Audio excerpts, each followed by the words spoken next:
Hello dear ones, it's Alice. I'm of the stars. I have just a brief bit of information for you today regarding intersex individuals who are also known as hermaphrodites in the old days. I've done some research on documentaries regarding this, and that's kind of hard to do because it's hard to distinguish documentaries about intersex people from documentaries about people who are completely different syndrome. But I figured it out because of my background as a medical editor. And the conclusion that I've come to is this. Sometimes intersex individuals appear to the general public to be women and who have a maternal side with children, but then when no one is there to observe them, their male side kicks in because they're both men and women. Their male side kicks in and then they can rape the children or even kill them. So there's a societal danger there.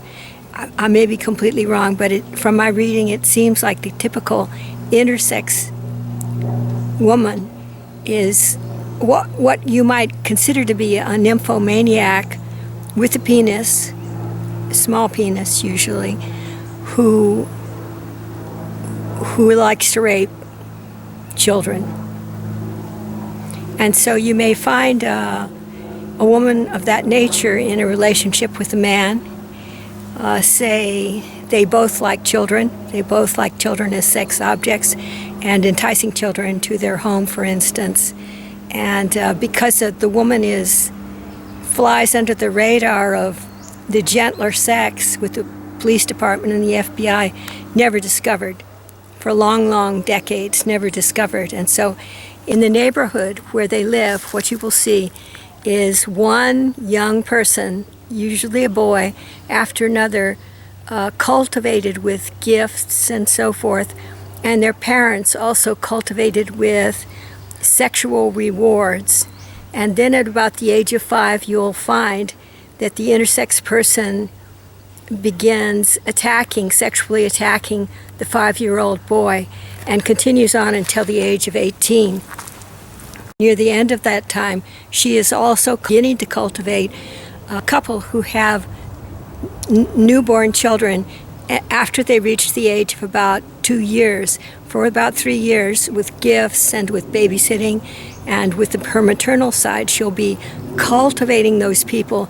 Then at about the age of 5, when she's able to rape a boy, to begin getting into the house on her own because she's a babysitter or like that, and taking advantage of the child, and continue on until the age of 19, and then the whole cycle will start over again prior to that with a new child enticement regime. What I found psychically is that those children that are molested in that way by intersex people who appear to be women in their early childhood become gay men with a masochistic or sadistic inclination. It seems on the psychic plane to have to do with being hurt in early childhood by such a couple. Say the man really likes young boys, and the intersex man also likes young boys, and so maybe by using drugs to curb the pain of the sexual attack, they will prey upon these young children. Then when the children get home and the drugs wear off, they may experience pain, and so they may come to associate sexual activity with pain, and that may lead to an S&M bias towards sexual intercourse. Such a couple might tell the child as he reaches the age of 18 that he's too old to do that other thing and that he has to participate in S&M movies in order to make some money. They'll say that they're making some money with movies. To get back to the neighborhood. In the neighborhood there may be someone maybe 40 years of age, a man into S&M in some way with young children, and he has been preyed upon by these very people. Then there will be another set of youngsters coming up, and the same thing will happen to them. And so in the neighborhood you'll find quite a few S&M single men who enjoy male intercourse mainly, but who may also be bi. So this is a social ill to do with intersex, is that it flies under the radar. It has a nymphomaniac raping quality in some cases, and that it can go undiscovered in a neighborhood for a very long time, and that a couple, one intersex and one man who likes children, may appear to be so very normal on the physical plane, they may pass for normal, you see. I know I've brought this up a bunch of times, and I know that I've been ineffective as a speaker.